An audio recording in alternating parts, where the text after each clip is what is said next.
So the movie with all the hype right now is Wicked, and if you're wondering whether this movie deserves the hype or not, well, I just got out of a sold out showing where I got to see Wicked in theaters on the big screen. So without further ado, let's go ahead and discuss this film, the positives, the negatives. Let's get into the movie review for Wicked.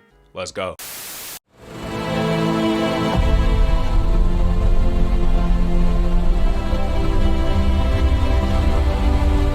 Wicked is a musical fantasy directed by John M. Chu and stars Ariana Grande as the character of Glinda and Cynthia Erivo as the character Elphaba. Misunderstood because of her green skin, a young woman named Elphaba forges an unlikely but profound friendship with Glinda, a student with an unflinching desire for popularity. Following an encounter with the Wizard of Oz, their relationship soon reaches a crossroad as their lives begin to take very different paths. And of course, if you weren't already aware, this film is a prequel to the cinema classic The Wizard of Oz, and inside of this film you explore the origin stories for these two characters while also exploring their friendship and discovering how these characters ended up in the place that they are at the beginning of the Wizard of Oz film. So with that being said, I do have some positives and some negatives to say about this film Wicked. So without further ado, let's get into my positives for Wicked, starting with the character and costume design in this film being top notch through and through for every single character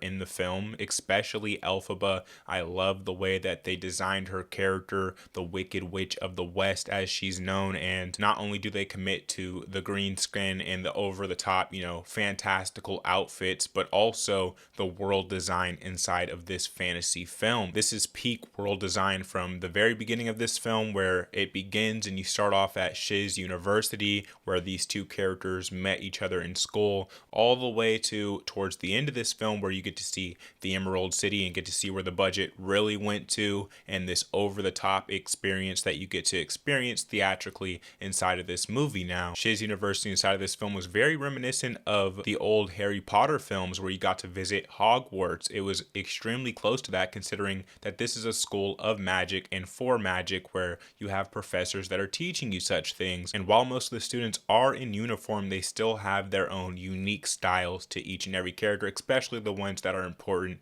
and that matter throughout this film. Now, when it comes to Emerald City inside of this film, it is the best we've ever seen it on screen up to this date and made for some of the most interesting scenes in the movie. Now, another positive with this film would be Ariana Grande as the character Glinda. Now, of course, going into this film, Ariana Grande is this huge mega pop star who of course got her start in acting on Nickelodeon on the show Victorious. If you grew up around that time, you would remember her character Kat inside of that show, and quite honestly, when it comes to the character of Glinda, it reminded me very much of her portrayal as Kat inside of that TV show, because when you watch her performance inside of this movie, it is over the top, it is charismatic, she soaks up every scene that she's in, completely takes it over. You can tell that she's having a blast while filming this movie, and as an audience member, you'll definitely be able to appreciate her performance. Now, after watching this film, I gotta say this role was made for her to play this character. She has it down to a T. She has perfected her Glinda, or her Galinda as this movie likes to say, throughout a lot of this film, and she was easily, acting wise, my favorite part of this movie, not to mention the fact that she's on about half or over half of the soundtrack for this film. So her voice is all over this movie and it's very powerful. I mean, she's a pop star for a reason, right? So they chose a perfect musician, actress, and artist to star as this character. Now, when it comes to characters, she's not the only highlight of the film. There's another positive, another highlight, and that is the character of Elphaba, played by Cynthia Erivo. What I love most about Elphaba inside of this film is you get to see her entire story from beginning to end. You get to see her birth, her childhood, how this character came to be, the fact that she was born with this green skin condition, and how growing up with such a condition can shape who you are as a person based on how those around you are treating you. And throughout this film, she is bullied more than any other character by far. She is the outcast of this movie, and because of that, this becomes a sympathetic character to the audience and someone whose ideology and mindset you can begin to understand, especially for her love of animals as they're being outcasted inside of this film, as that is a major factor driving this plot forward inside of this movie. Now, I was skeptical of her character when this film began, but after watching the film, and especially by the time you get to the ending, she completely won me over, and I would say the entire audience too. Now, of course, those are our two main actresses for this film, our two main leads and protagonists for this film, but there is another one that manages to stand out inside of this movie, and that is the character of the Wizard of Oz, played by Jeff Goldblum inside of this movie. Now, as usual, Jeff Goldblum is playing himself inside of this film, as he does in a lot of the films he's in, but quite honestly, I thoroughly enjoyed it. Similar to Ariana, he is full of charisma, though in his own particular way, and I loved getting to see his portrayal of this classic character, especially when you get to see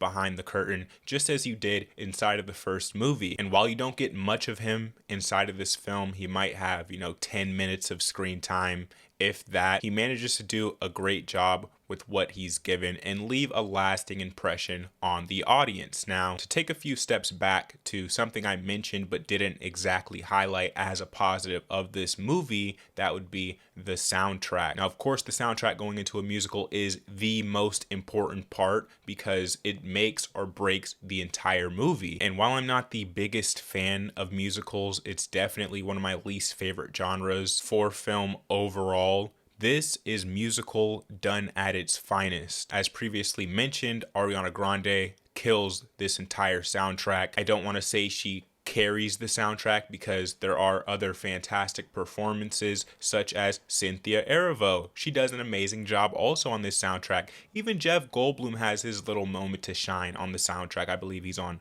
one song for the 12 songs that are on the Wicked soundtrack for this film. And while Ariana is the highlight, is the gold standard, is the one that stands out throughout these 12 songs, these other additions to this soundtrack do an amazing job also. And quite honestly, to compare it to another musical we've seen this year, Joker 2, which dropped not that long ago before this film, it blows that movie out of the water in terms of what a musical can and should be, especially for the theatrical experience on the big screen. Now, my favorite song throughout the entire film has to be the song Popular by Ariana Grande. To me, it stood out the most. It was the most unique, the most memorable inside of this film, and it even stuck out to me during the promotional material. I'm pretty sure they used that song for some of the trailers leading up to the release of this movie. Now, that's my positives for Wicked pretty much wrapped up there, so I do want to go ahead and move over into my negatives for Wicked. Now, they are few and far between, but I did have one in particular that I wanted to mention here in this video, and that stood out to me while watching this film, and that is the fact that for a musical, the runtime for this film is so long, and at times, especially in the beginning of this film where we're going through the university scene and getting to see their college life, you are being hit with musical after musical, which of course is expected in a musical, but to be honest, it did drag the film out, and you definitely felt that length. Perhaps some of the musical scenes could have been cut a little shorter, especially towards the beginning,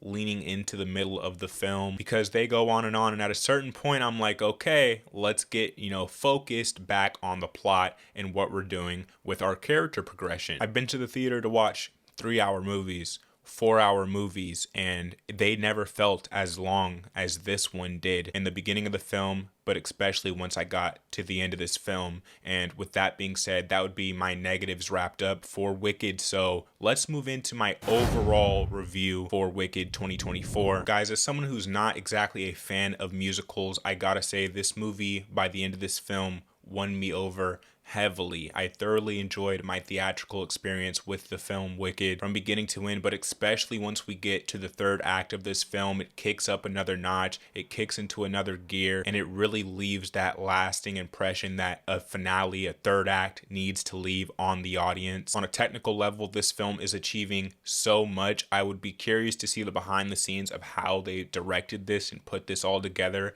especially with the cinematography that you get inside of this movie and certain shots that can be taken out of this film, screenshotted and framed up on a wall. That's how magnificent they are. From the cast to the soundtrack to the world design to the costume design, and how much I fell in love with these characters by the end of this movie. This is objectively a great piece of cinema, a piece of art, and I think the audience is showing that, considering this film is still sold out every single showing, and it's been over a week since it's been out in theaters. And what I love most about going to sold out showings is you can really get a feel for how the audience felt about a film, which I definitely got with my theatrical experience for Wicked, especially considering by the end of this film the audience gave a huge round of applause, and there was tons of women in the audience crying legitimate tears, which I haven't seen happen since the Elvis film released in theaters. So with that being said, if I had to drop an official rating for Wicked 2024, I would give Wicked a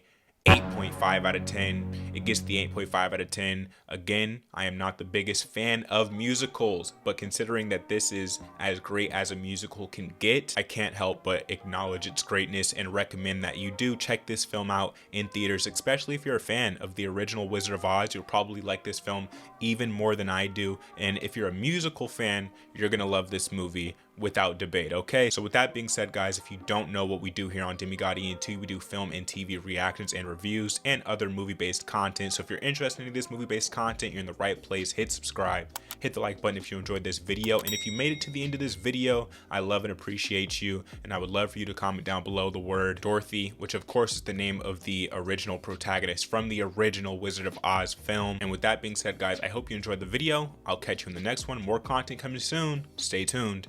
Peace.